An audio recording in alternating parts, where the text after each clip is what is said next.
Let's talk about this headline. So behind me, there's a Financial Post article. It's called "In Canadian Real Estate's Longest Winter, Buyers Hold the Power as Sellers Face Reality." Now, before anyone gets defensive, let me just say this clearly up front. This article isn't stupid. It's not reckless. It's not even wrong, but it's national. And if you live in Newfoundland, that really matters more than people probably realize.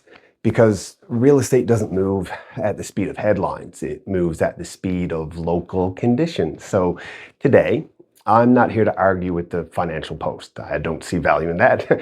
I'm here to translate what this headline means nationally and why applying it directly to Newfoundland will actually lead people to maybe make some really bad decisions.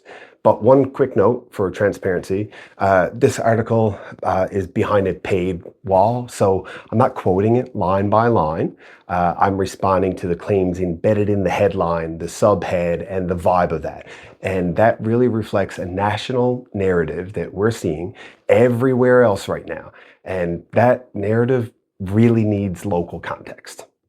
So the first phrase that jumps out, obviously, Canadian real estate's longest winter. That's a really powerful image. And in parts of Canada, yeah, that's fair. In major metros, especially Toronto or Vancouver, we've seen prolonged slowdowns, investor pullback, inventory accumulation, buyers stepping back, sellers stuck in 2021 pricing kind of psychology. And that does feel like a really long winter.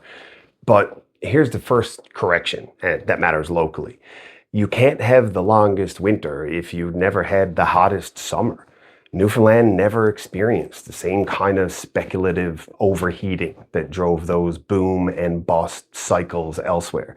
We didn't have condo towers stacking unsold units. We didn't have heavy investor speculation, massive pre-construction fallout. We don't have enough houses at all. Foreign capital reversals. Our market moves slower on the way up, and it's moving slower on the way down, if it does at all. So when you hear longest winter, what that really means is markets that overheated are now cooling.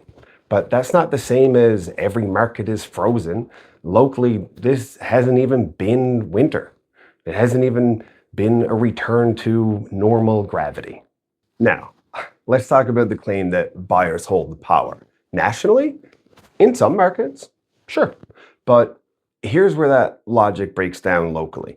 In Newfoundland, we're still dealing with desperately low inventory, and that matters more than any headlines. So we still see lineups at open houses and multiple offer situations, buyers competing really aggressively, well-priced, well-presented homes, selling tens of thousands of dollars over asking. And that's not buyer power.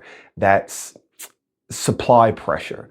So what's changed is buyer psychology, not buyer leverage. Buyers are more cautious. They ask more questions. They hesitate longer before they act. But when the right home shows up, they still move fast.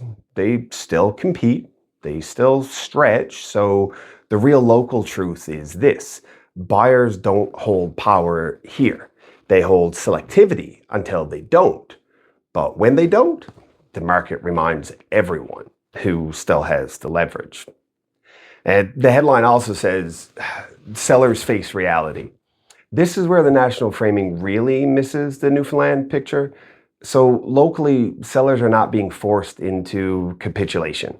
They're not being forced into, well, they are being forced into precision, because we're not seeing broad price collapses, excess listings, sellers chasing buyers. We're seeing sharp differentiation. So here's the local split. This is really important. There's two realities. In the first one, homes that are priced in line with the market. They're presented properly, they're in desirable areas, they're aligned with buyer expectations. These homes are seeing heavy traffic. They're getting multiple offers, they're selling really quickly, and they're often selling way above their asking price. That's not sellers facing reality. It's sellers being rewarded for getting it right. But the second reality is there's homes that are overpriced relative to their condition. They're poorly prepared, they're anchored to emotional or outdated expectations, and those homes stall And when sellers in that category hear these national headlines about buyers having power, they assume the market's turned against them. And when in reality, the market just isn't forgiving their mistakes anymore. So the truth isn't that sellers are losing control. The truth is only sloppy strategy is losing control. The subhead now, that talks about psychology, affordability strain, economic uncertainty. That part does apply locally, but again, the effect is different. So affordability hasn't removed buyers from our market. It's changed how they behave. And psychology hasn't stopped competition, it's concentrated it. Uncertainty hasn't cooled demand. It's made buyers wait longer and then act harder. And that's why you see quiet periods followed by sudden bidding wars. Buyers sitting on the sidelines until the right listing hits, and then extreme competition for well-priced homes and complete indifference to everything else. And that's not a frozen market. That's a compressed one. So here's the cleanest way to think about this. Canada, broadly, is dealing with demand softening, inventory normalization, buyers regaining leverage. But Newfoundland is dealing with chronic undersupply, local demand holding firm, buyers competing selectively, and sellers still in a position of strength if they price and prepare correctly. So when national headlines talk about a long winter, what they're really describing is markets that overheated and are now correcting. But that's not our story. Our story is low inventory, cautious buyers, intense competition for good homes, which means this market isn't broken. It's tight, emotional, and unforgiving of mistakes. So if you are in Newfoundland and you're reading national real estate headlines, here's your takeaway. It's still a seller's market. Buyers are still competing, inventory is still our core issue, and good homes are still winning hard. And what's changed is that expectations now matter more than ever. So if you're a seller, strategy matters. If you're a buyer, preparation matters. And if you're relying on national headlines to guide local decisions, you're flying without instruments.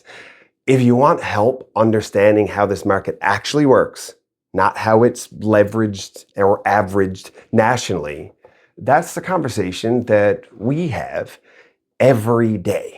So, talk to you soon.